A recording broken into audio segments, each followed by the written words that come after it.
everybody, welcome back to In the Gutter. I'm Wade. This is the weekly comic book haul, starting out with more of the Alex Ross Marvel Dimensions cover. This one's Captain America number 13.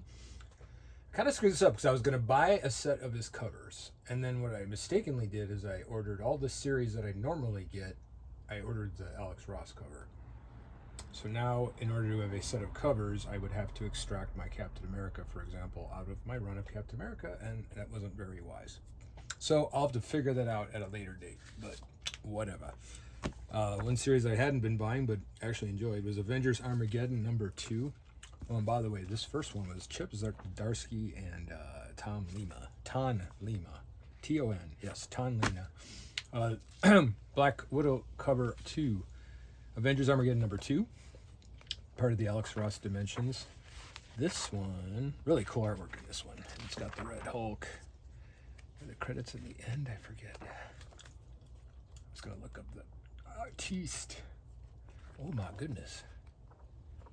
Just talk amongst yourselves. Oh yeah, so Chip Zdarsky again, and then Delio Diaz and Frank Alpizar. But yeah, it's got a like really thinly detailed stuff, but it's nice. I don't know. I really enjoyed it. All right.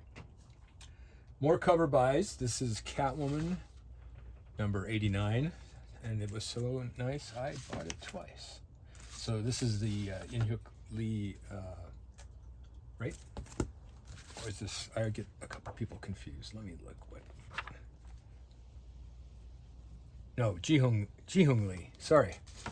So when I saw this solicited, it just really caught my eye. I like the composition, and it's a cool rendering, and it's just kind of a moment. So I kind of picked this to be what might be an iconic cover in the future, but if it isn't, I like it, so that's all that really matters. All right, moving on. Batman number 5 from DC Comics. This is the Greg Rucka and Danny artwork, kind of Frank Millery.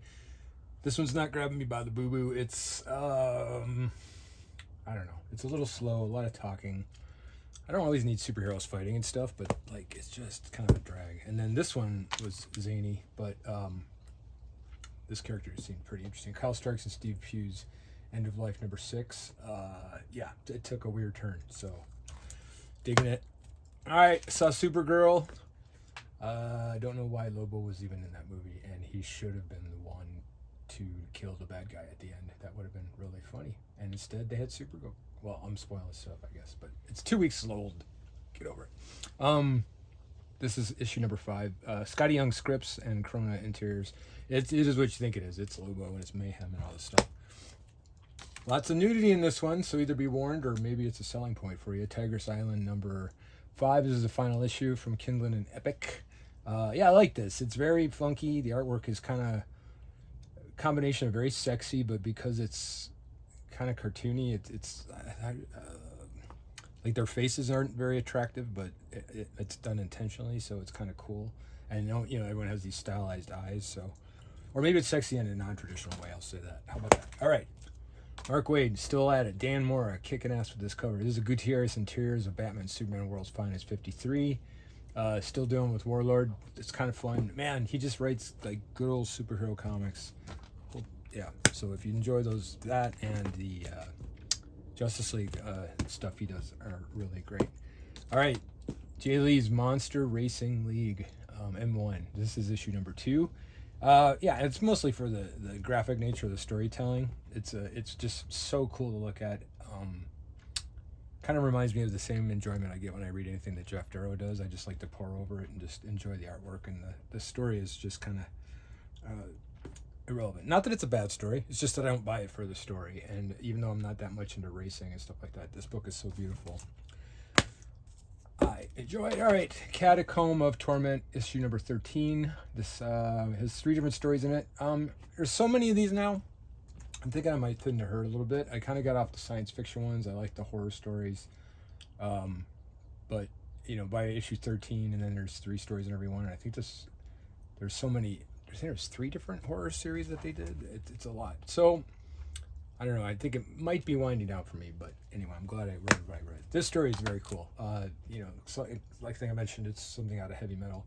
If Destruction Be Our Lot, number 3. It's about like a world where only robots exist, and you know, this Abe Lincoln, animatronic guy is one of the main characters, and they stumble across a human. But it's so otherworldly, but it's cool because it's all it takes place in a realm that you get to visit and enjoy. But that's primarily made of robots. Just keeping up with the continuity of the House of Slaughter. And something is killing the children. So this is Fall of the House of Slaughter with Tate Brownbill, James Tynion's name on everything, but I don't think he had anything to do with it. And Adrian Tortolucci, is that the one? Yeah, this one's a pretty cool story. It's got some monsters in it. It's not just boardroom conversations like some of the other ones have been. And if you like the Something is Killing the Universe, or Something is Killing the Children universe, this is good contextual stuff to keep the stories going in between issues. This was fun. Now, I couldn't tell if this was like a current story that was relating back to Amazing Spider-Man 129, or if this is a story that took place around the time frame of 129. But this miniseries is Punisher versus the Amazing Spider-Man by Dan Abnett and Matteo Della Fonte. But yeah, it picks up like right in the 129 timeline, and you can kind of tell by the cover, but it's the Punisher of today is extremely brutal, and it's very, like, the comics are very R-rated, and it's not fun at all. They're good, but they're not fun. And Spider-Man has its moments of some darkness, too, but this is a cool throwback to, like how do you team up Spider-Man, your friend in the neighborhood Spider-Man, with an assassin? And it kind of keeps that light and funny and interesting and cool. So yeah, I dug this. The cover almost doesn't sell it the way it is on the inside, so check it out. All right, well, that's it for this week. Hope you had a good one. Till next week, keep your mind on the gutter. Bye.